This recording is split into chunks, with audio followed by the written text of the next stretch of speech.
Bienvenidos otra vez a un episodio de Big Data Sports. La invitación en este caso es para sumergirnos todo lo que podamos en lo que está sucediendo con la inteligencia artificial en la industria deportiva, con las distintas derivaciones que tiene la inteligencia artificial, la transformación digital también en la industria, en las propiedades deportivas y la propuesta de esta inmersión es junto a Gonzalo Zarza, que es Chief Data Officer de Sportian, la empresa que está liderando la transformación digital en el deporte. Gonzalo, muchas gracias por estar. Bienvenido a Big Data Sports. ¿Cómo va eso? Muchísimas gracias, Marcelo, y muchísimas gracias por la invitación. La verdad, súper bien. No se puede estar mejor. Bueno, me alegro muchísimo. Espero que tengamos tiempo, que vos lo tengas, porque hay un montón de preguntas, un montón de temas, y no sé si lo vamos a agotar. Mi desafío siempre es tratar de que este podcast quede lo más vigente posible, ¿no? Con el paso del tiempo, pero con todo lo que está pasando en materia de transformación y de datos, a veces echo una mirada hacia atrás y digo, qué rápido que cambió todo, ¿no? Así que vamos a tratar todo lo posible de estar en tiempo presente y futuro.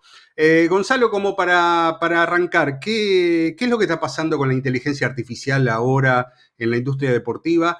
No sé si hacer foco, como se dice comúnmente, doble clic en inteligencia artificial generativa, si ahí está realmente el cambio ahora. Te diría que un poco de todo.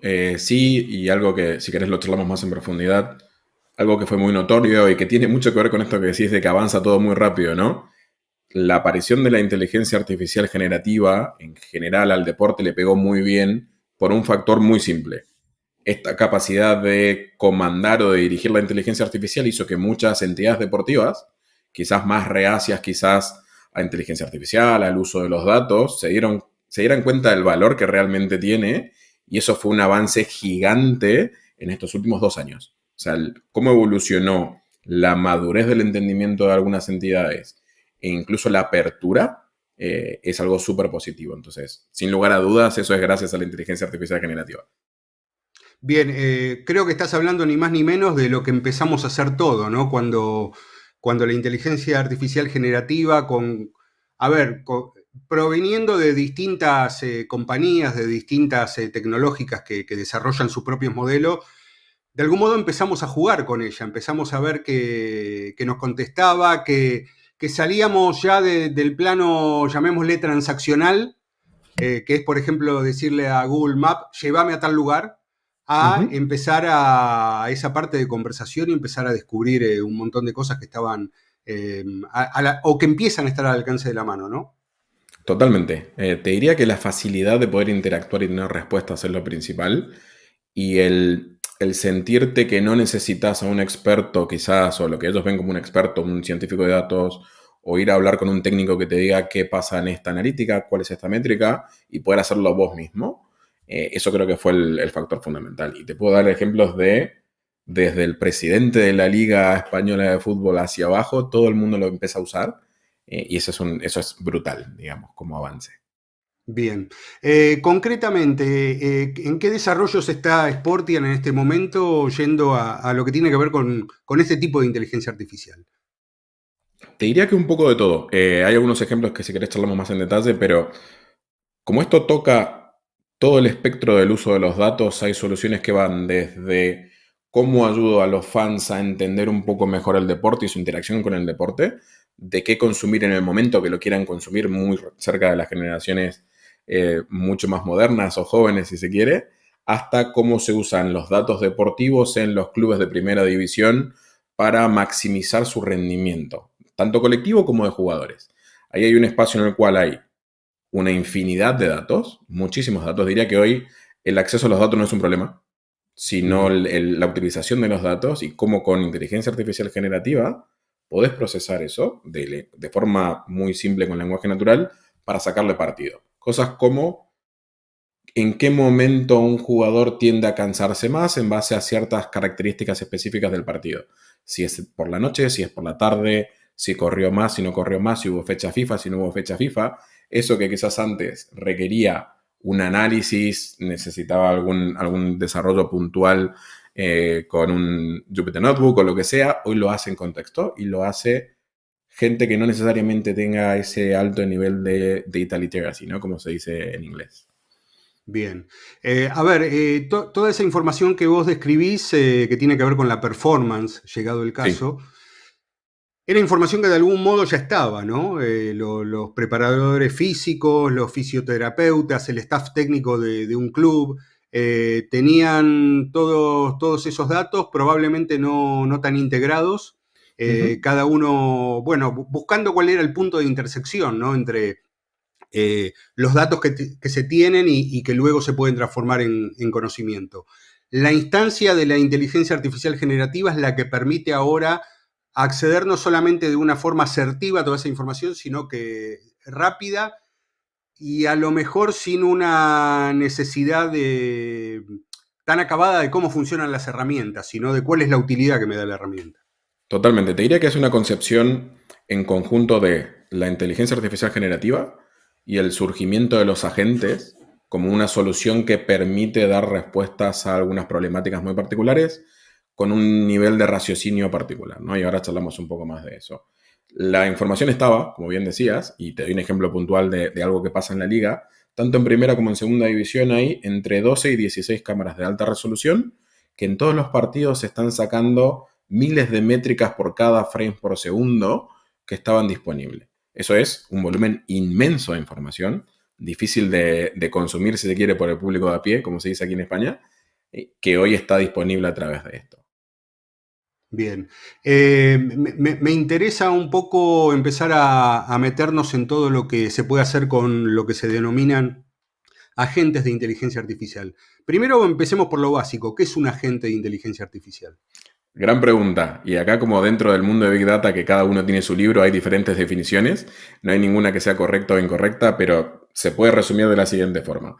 Es una entidad de software que interactúa con su entorno, con su contexto, recolecta datos y en base a esas dos variables de entrada, esos dos inputs, toma decisiones más o menos inteligentes o autónomas para resolver una problemática. Según sea más inteligente o menos inteligente, tomando con comillas ese término porque es muy, muy amplio, tienen mayor nivel de agencia o menor nivel de agencia, que también es un término difícil de traducir, ¿no? Agencia nos retrotrae otras palabras en castellano, que es agency en inglés, que quizás ahí hay diferentes vertientes de traducción. Claro. Tiene que ver más con capacidades, ¿no? A lo mejor la idea de Autonomía, agente la tenemos en función, no hablo de la policía, pero hablamos la personalizamos. En realidad tiene que claro, ver con una cuestión de capacidades, de skills, efectivamente, de de automatismo, digamos. automatismo. Bien. Efectivamente. ¿Y para qué se están usando los agentes ahora? Te doy ejemplos puntuales de mi día a día, de cosas que estamos usando agentes y lo parto en tres partes fundamentales, ¿no? Hoy las entidades deportivas tienen tres grandes vertientes o tres grandes organizaciones internas que a su vez tienen diferente nivel de madurez en el uso de los datos y la inteligencia artificial. Tenés todo lo que se relaciona con el fan, que está mucho más avanzado o está mucho más abierto a experimentar, entonces adopta mucho más este tipo de nuevas soluciones.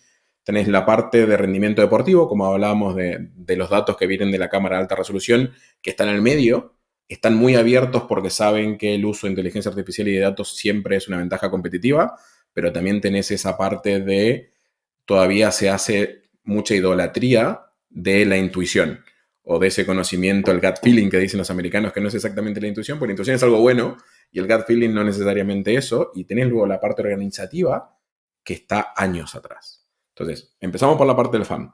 Cosas que estamos haciendo hoy con el fan y que son, a mí me gustan mucho y estuve muy metido en este producto puntualmente, es, hoy sabemos que los partidos de fútbol o cualquier evento deportivo, digo partido de fútbol porque lo asocio con la liga, pero cualquier evento deportivo quizás es muy largo en cuanto a número de minutos o la dedicación de atención que uno tiene que prestar. Las nuevas generaciones no miran 90 minutos de un partido, menos 120 si se va a una largue. Y hay partidos que realmente son muy aburridos, ¿no? Hay eventos deportivos o 0-0 duros que implican que yo pierda atención y si pierdo atención, pierdo espectadores, si pierdo espectadores, pierdo posibilidad de generar revenue con los sponsors, siendo muy resumidamente. Entonces, Sí. nos pusimos a trabajar con un agente que sense los datos de esos eventos deportivos a partir de data que ya está disponible e identifique lo más rápido posible, con mayor antelación posible, cuando un partido está por entrar en un momento emocional particular, de excitación, de aburrimiento, de ansiedad, de estancamiento, porque el poder identificar esos momentos, y acá estoy hablando de emociones, ¿no? Me permite a mí responder de alguna forma particular. Y te doy un ejemplo. Y esto tiene que ver con la personalización del fan. Si yo estoy mirando un partido de mi equipo y es muy aburrido, quizás es un buen momento para que una marca me mande una promo de un 2x1 en una bebida, por ejemplo, ¿no? O un descuento para consumir algo y quizás esa marca es sponsor del club, es sponsor de la liga o lo que sea, o al revés. Y el ejemplo que tú uso en muchas charlas es, siendo argentino y teniendo todavía muy fresca la final del Mundial, si a mí alguien me quisiese vender cualquier tipo de merchandising del Dibu en el momento en el que para la pelota de Kolo Muani en el último minuto, me venden lo que quieran. ¿Por qué? Porque está en un momento emocional de excitación, ¿no? Hoy quizás no lo compro. Entonces la idea es aprovechar ese momento para tener una mayor conexión con el fan. Eso se hace con agentes, de forma automática. Bien. Imagino, tengo en claro que no es específicamente tu área, debe tener más que ver con la parte de marketing y de comercial, pero eso requiere de también un nuevo mindset para las agencias, para las propias marcas comerciales, de empezar a entender que a lo mejor la manera de conectar con los fanáticos también está cambiando en función de los datos e incluso de los datos en tiempo real, ¿no? Totalmente. Pero te diría que hay mucha apertura desde ese espacio. Como es un espacio mucho más creativo y que se permite a veces fallar, si se quiere, en el buen sentido de la palabra de aprendizaje, están más abiertos a tener este tipo de discusiones. Entonces es un espacio súper fértil, si se quiere, para probar ideas, para probar agentes, para ir cambiando sobre la marcha, porque vive en un entorno muy cambiante. Por supuesto que cambian la forma de trabajo, ¿no? Totalmente. Me habías dicho que dividías el tema En tres en tres partes. patas. ¿Cuál Ujú. es la tercera? La primera es la del fan, la segunda es Sí. la del rendimiento deportivo o cómo mejorar el rendimiento deportivo en una organización y atletas, y la tercera es la organización misma.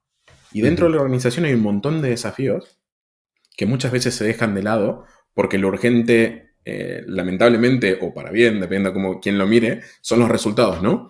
Cuando nos va bien hay cosas que no miramos, cuando nos va mal quizás no es el mejor momento para hacer cambios.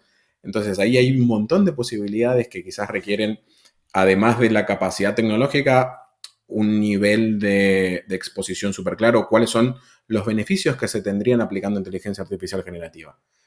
O artificial en general, perdón, inteligencia artificial en general o incluso datos en general. Un ejemplo puntual de ahí, en lo que también estamos trabajando con agentes, es precios dinámicos. Y precios dinámicos no demonizado como yo como consumidor de eventos deportivos y culturales siempre quiero pagar el precio justo, ¿no? Con lo que eso implica. Pero hay dos partes para ayudar a las entidades deportivas. Una es en generar mayor revenue, por supuesto, y adaptar el precio de esas entradas a la demanda. Pero hay otra que hay veces que nos olvidamos y es sumamente importante en los deportes, que es cómo ayudo a esas entidades a llenar los estadios. Que está muy Ujú. en boga que se hace en Argentina por el tema de River, que le va muy bien, pero hay un montón de otros equipos en otras latitudes o quizás que no estén yendo tan bien deportivamente, que tienen problemas para llenar los estadios. Y los estadios, cuando no te va bien, es cuando más llenos los necesitas tener, ¿no? Por el soporte, por el ambiente, por esa ventaja deportiva que Los Ángeles Clippers lo midieron en 3 puntos. Y luego, si querés, charlamos un poco de eso, de la ventaja de local cuando es ruidoso. Entonces, ahí planteamos una solución que usa agentes censando hasta 35 variables a la vez, que van desde el clima hasta los otros eventos deportivos que haya en el mismo horario. Por ejemplo, si hay una carrera de Fórmula 1 y corre tal o cual eh, piloto, para definir cuál es el mejor precio y lo va actualizando en tiempo real. Todo eso se hace de forma automática, teniendo en cuenta ese contexto, y es donde entra la parte de la gente y la autonomía, porque censa y usa la información de hoy hay un partido de tenis, es la final de Roland Garros, o juega otro equipo o la final de la NBA, o necesito maximizar el sponsorship de un sponsor que está en China. Entonces el Ujú. precio tiene que variar un poco. Todo eso se hace en tiempo real. Eso es para una organización. Entonces ahí Perfecto. tenés un ejemplo de ese tercer lugar. Y en el medio está performance, ¿no? Que es, ¿qué podés hacer ahí? Pues detectar ciertos patrones en la data, por ejemplo, la data deportiva, y hacer saltar alarmas para identificar posibles amaños deportivos en partidos. ¿No? O situaciones, cosas raras, como se dice, eso también se hace. O si lo miro del otro lado, te puedo identificar de forma muy temprana un posible crack, en el buen sentido de la palabra, en cuanto a rendimiento. Entonces ahí también Ujú. tenés un espacio de charla. Perfecto, absolutamente. Concretamente, me interesa lo de la detección o los patrones extraños que puede haber con respecto a manios de partido. ¿Están trabajando concretamente en eso? Sí, acá hay Y, cosas que puedo contar y cosas que no, por no, supuesto, no, no, ¿no? por supuesto, como en cualquier otro tema, porque Ujú. además eso después conlleva una serie de acciones que no tiene que ver necesariamente con quien compila los datos, sino con quienes son las autoridades pertinentes. Efectivamente. Pero me interesa conocer qué es lo que se hace y cómo se hace, ¿no? En ese sentido, cómo funciona. Se hace de diferentes formas y te comparto hasta el mayor nivel de detalle posible. Nosotros tenemos un histórico tanto de situaciones de partidos, de momentos del campeonato, porque no es lo mismo un partido en la segunda fecha que en la última cuando están definidos los campeones o cuando se pelea el descenso. Por ejemplo, eso te contextualiza cierta data deportiva o ciertos rendimientos de algunos equipos. Si tenés en cuenta ese contexto, tenés en cuenta la performance deportiva de los jugadores, lo que nosotros hacemos es medimos en diferentes momentos del partido, antes, durante, del partido, o sea, en el entretiempo y al final, el offset entre lo que está pasando y la data que está llegando, por ejemplo, de las casas de apuestas. Entonces, eso, con un análisis bastante potente que se hace en tiempo real, te permite identificar algunas cosas extrañas de cualquiera de los dos lados. O un patrón de apuestas no habitual, cuando vas a ganador o perdedor de algo que no deberías por lo que te dice la data histórica, y un patrón no habitual en el rendimiento de algunos equipos o de algunos quizás incluso jugadores. Que siempre pueden haber cosas, ¿no? Se lesionó, pasó algo particular, está emocionalmente quizás en otro estado que hace que le acaban de sacar una roja. Entonces, eso lo puedes contextualizar y ahí se levanta una alarma y eso pasa, como bien decías, a un cuerpo que tiene relación directa con las fuerzas de seguridad que hacen un análisis más en profundidad de ese tipo de cosas.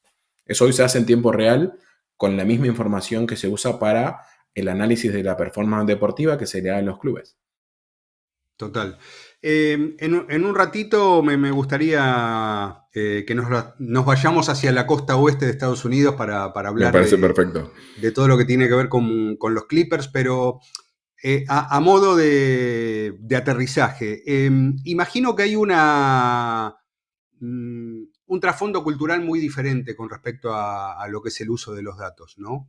Una cosa puede ser Latinoamérica, donde suponemos que la cosa no está quizás tan madura, pero nos interesa todo el tiempo la novedad, ¿sí? Ujú. Una cosa debe ser Europa, donde hay mucha protección, mucha regulación, y otra cosa puede ser Estados Unidos, donde los datos son el punto de partida de todo, ¿no?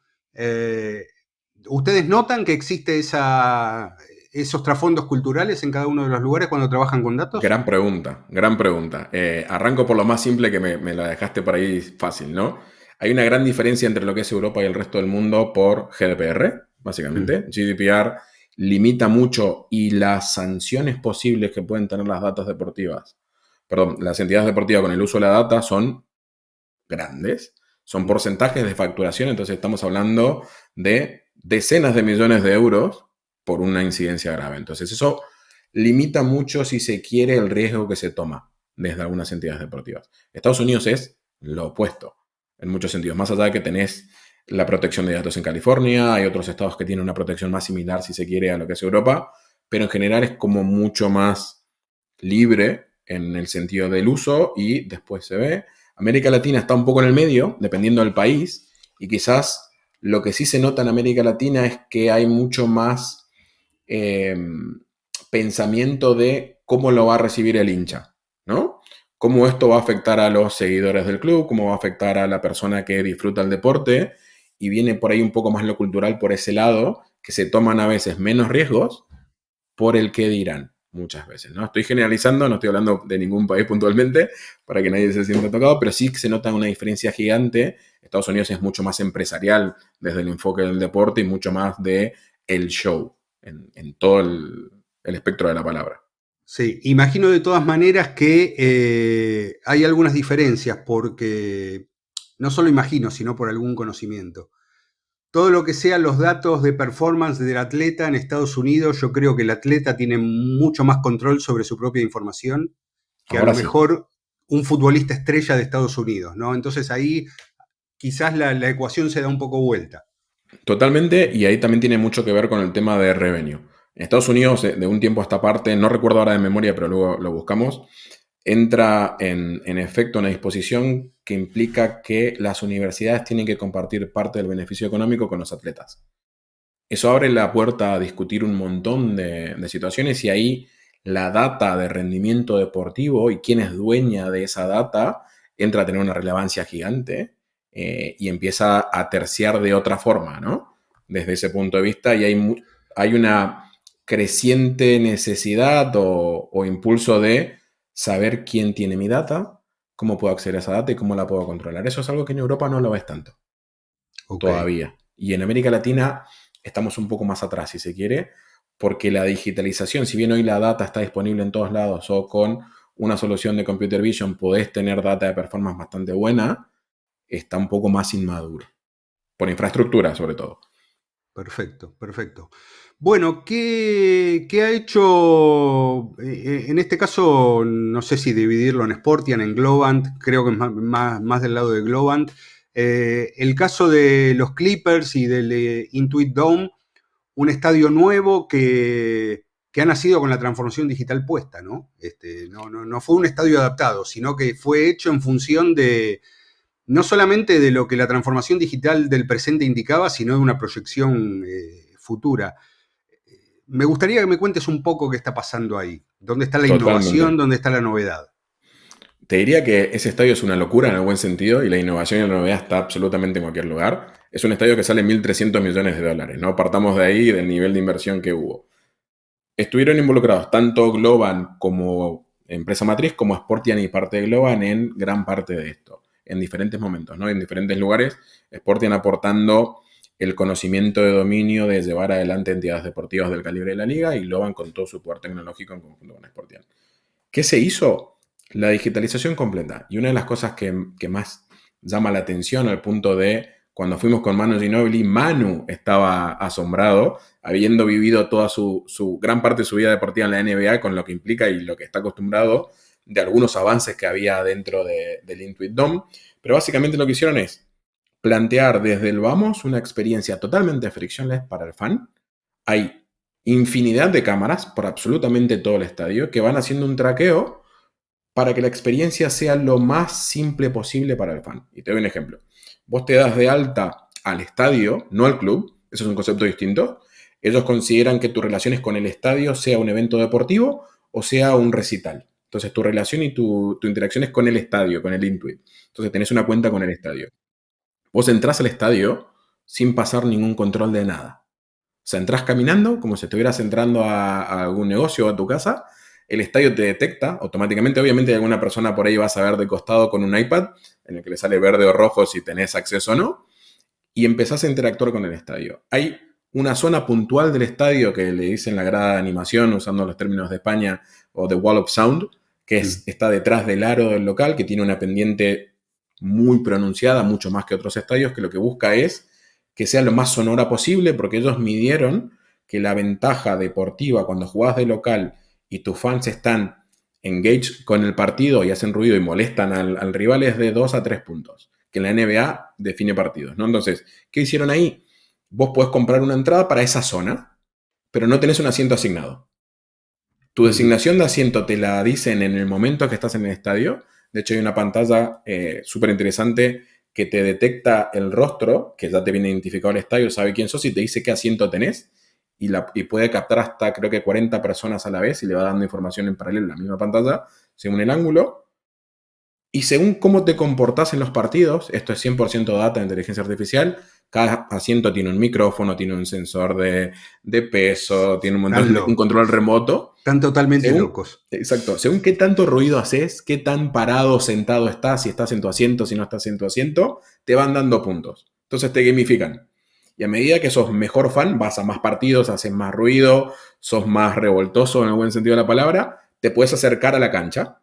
Entonces te van dando puntos y esa ubicación que no te dan antes, te la dan según qué tan buen fan sos. Todo eso es data recolectada en tiempo real, asociada a tu cara, que es tu identificador dentro del estadio, y la experiencia es de punta a punta. También vas a comprar una hamburguesa o una cerveza y entras directamente, o sea, no hay cajas, no hay nada que tenga esa interacción, lo agarrás del estante, salís, luego te lo cobran directamente con la tarjeta que tenés asociado y lo mismo en la tienda de merchandising.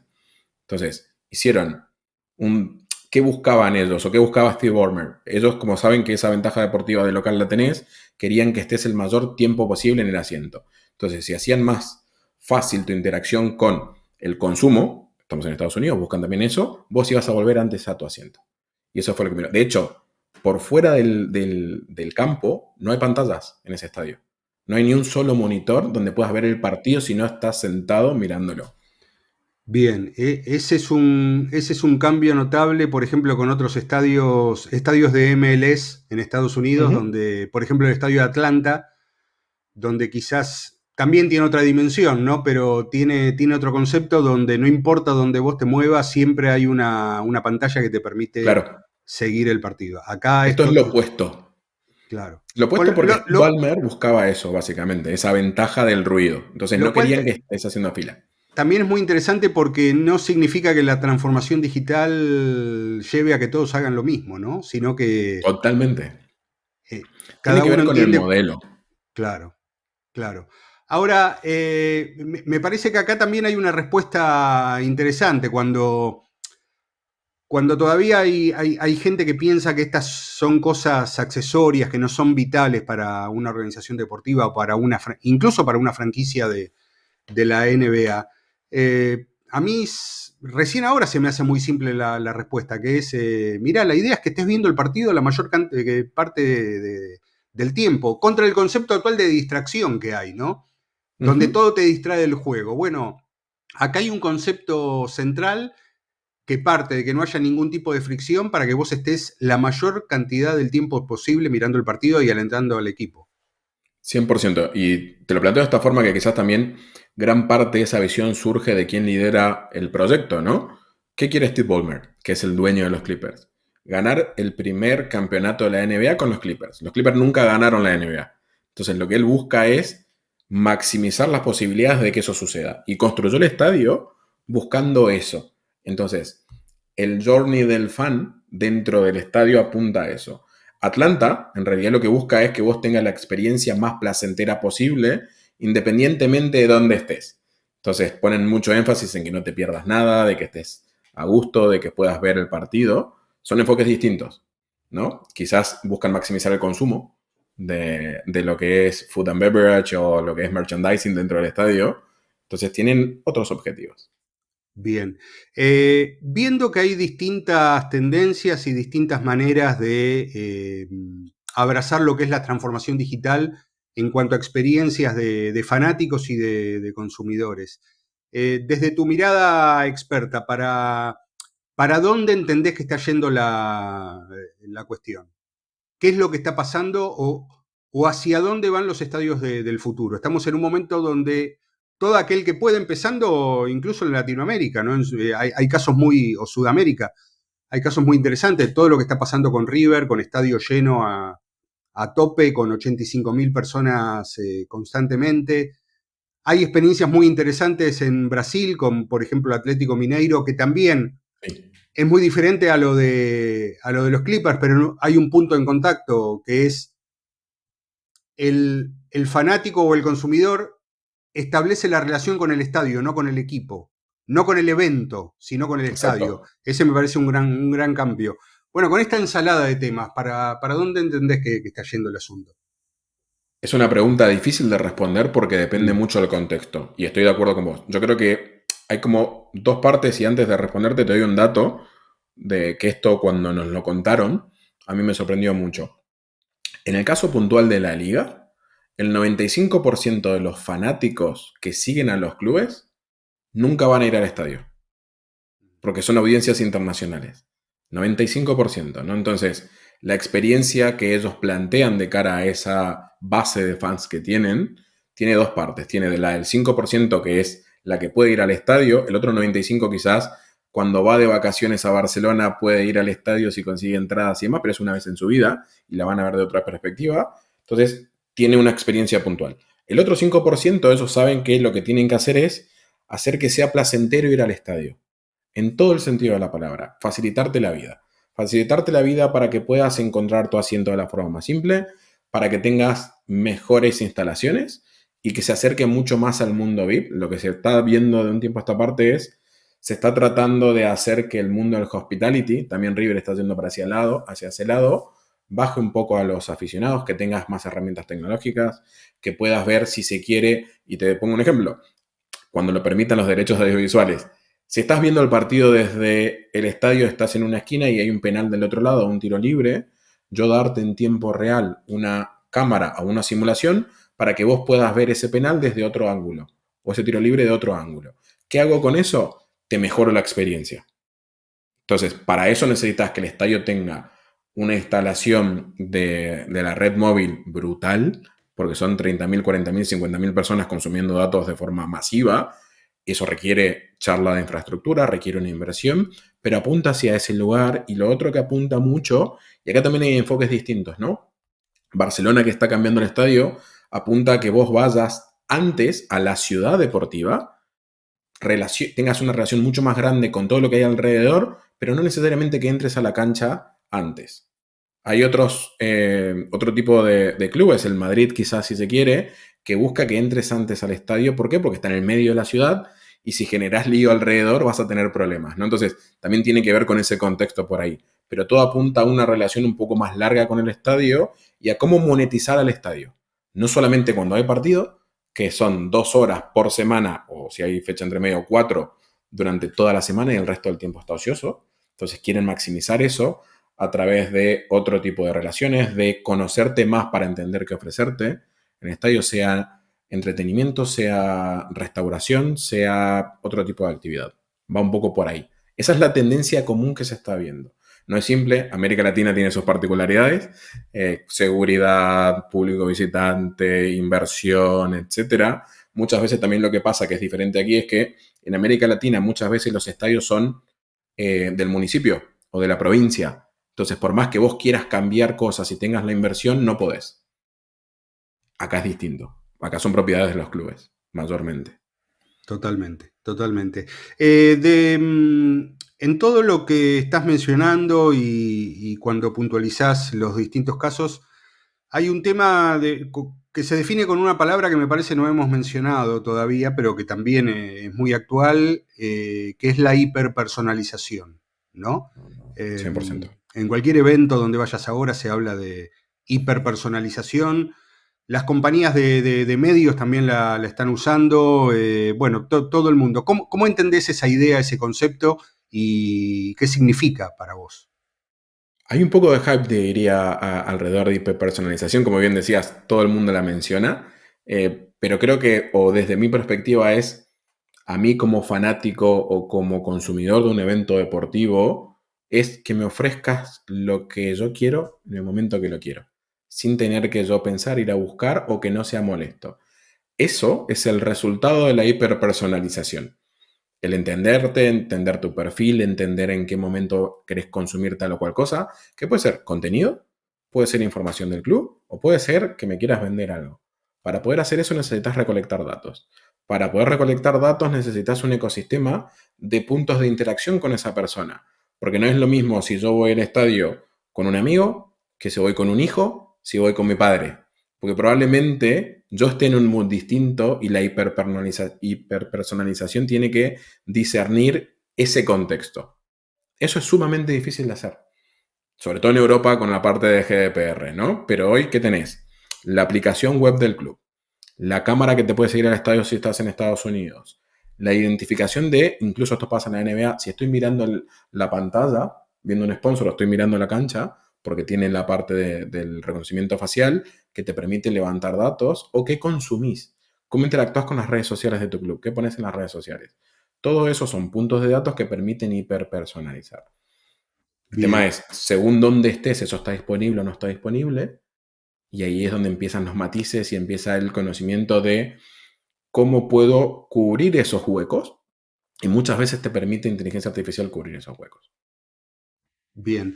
Eh, Hay un tema que ha sido recurrente, sobre todo en los clubes de Sudamérica, que es no el hecho de no tener información, sino tenerla totalmente dispersa, inorgánica, no estructurada. Eh, en algún momento, bueno, hace ya más de 5 años, pre-pandemia, se empezó a hablar fuerte del gran tema, el hype era el Big Data, y si no tenías Big Data no podías hacer nada. Eh, pero recogiendo un poco la piola de ese barrilete, Ujú. ¿sigue siendo todavía el gran problema el hecho de tener la información dispersa en silos y que no se pueda explotar todo su potencial? Cada vez menos, sigue siendo un problema. Sigue siendo un problema porque hay veces que te encontrás con información que ni siquiera está digitalizada. Y hemos tenido estas charlas de, queremos ver el rendimiento de un jugador, perfecto, toma esta pila de informes médicos que tengo hace 10 años que no están digitales, ¿no? Entonces hay como parte ahí. Cada vez es menos, ¿por qué? Porque justamente estas herramientas generativas o el acceso a otras herramientas de Big Data, yo vengo de ese mundo de Big Data también, entonces lo conozco y lo sufrí, hace que sea más simple hoy digitalizar todo eso y reconciliar la data.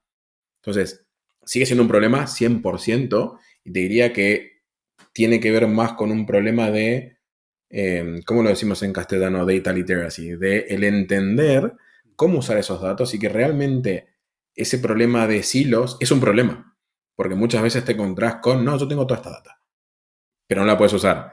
Y cuando le decís, necesitas hacer una inversión, aunque sea pequeña, para poder usar esos datos y lograr estos resultados, se te traba la discusión en muchos sentidos, porque no se ve tanto el retorno de la inversión de esa inversión en tecnología. Bien. O sea, sigue siendo un problema que ahora se soluciona más fácil. Sigue siendo un problema que es más fácil y más barato de solucionar.